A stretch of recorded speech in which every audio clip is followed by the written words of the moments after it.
Well, Senator Graham put me down as a no on the continuing resolution as well. You get some for Kansas. Well, I think I'm a no on it right now. And you're right that it's in the DNA of Democrats to tax and spend. Absolutely in their DNA. And I believe the people of Kansas have been talking to the people in Dr. Barrasso's state of Wyoming. When I go back home, the people I'm closest to, my family, my friends, my high school classmates, they put their face in their hands and they ask me, what the hell is Joe Biden doing? What the hell is Joe Biden doing? And then they ask me tougher questions.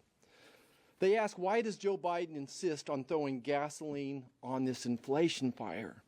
Why does he want to destroy our jobs? I think we all realize that this raising taxes on corporations is going to destroy manufacturing jobs. Let's take this home. Wichita, Kansas is the aerospace capital of the world. We make small jets, small airplanes. Across the state, we have a lot of small agriculture manufacturing companies. They make discs and tractors. And I think of Landau Trailers up in Marysville, Kansas, the best specialty trailer in the world that they make. And how they're going to lose jobs because of this tax. Why? This is what Kansans ask me. Why the hell does Joe Biden want to drive prices up, make the price of gasoline higher, our utilities go up? Why does he want to destroy this economy? And then they ask me a tough question. Why would we give special tax breaks to one industry, the chip industry, but then we drive other companies out of the United States? It's so hypocritical. You know, I don't have answers to these questions.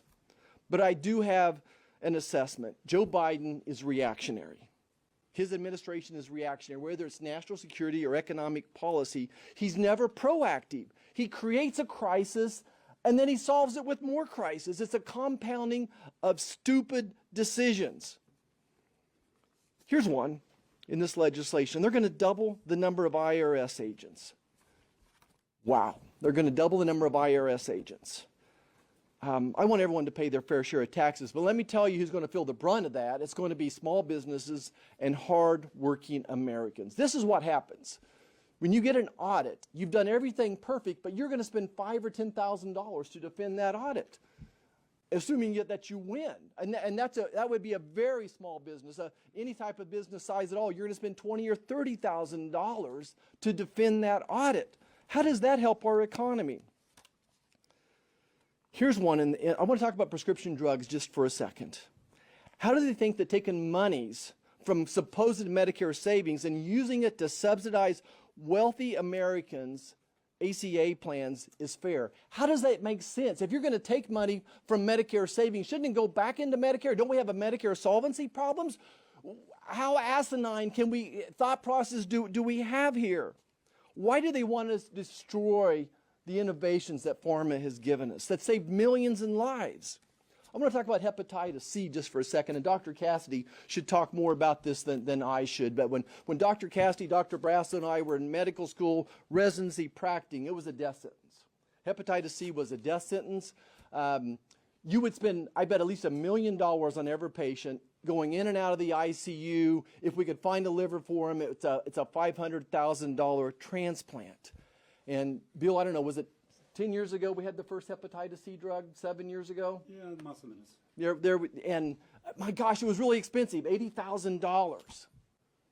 You know, I don't know what it was worth. 18 years ago. 18 years ago, an $80,000 drug.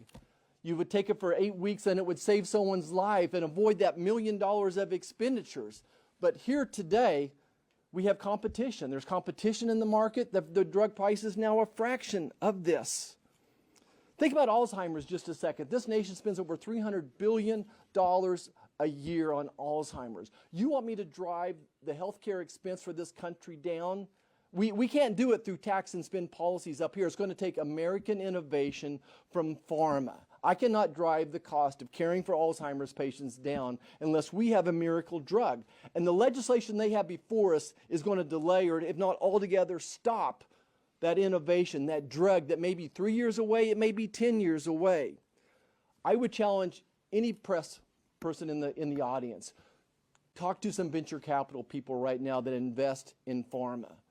I'm talking to them. They're telling me they're shutting it down. They're not going to invest in high-risk innovation if there's not an opportunity. But I also want you to know there's something that we're for. I do want to drive prescription drug prices down. We know how to do that. There's going to be an op-ed today in Fox News that we wrote about driving the prescription drug prices down. One final point on that. The list prices are going less than inflation the past several years, but the out-of-pocket prices are going up. Would love to discuss that at another press conference. Thank you so much.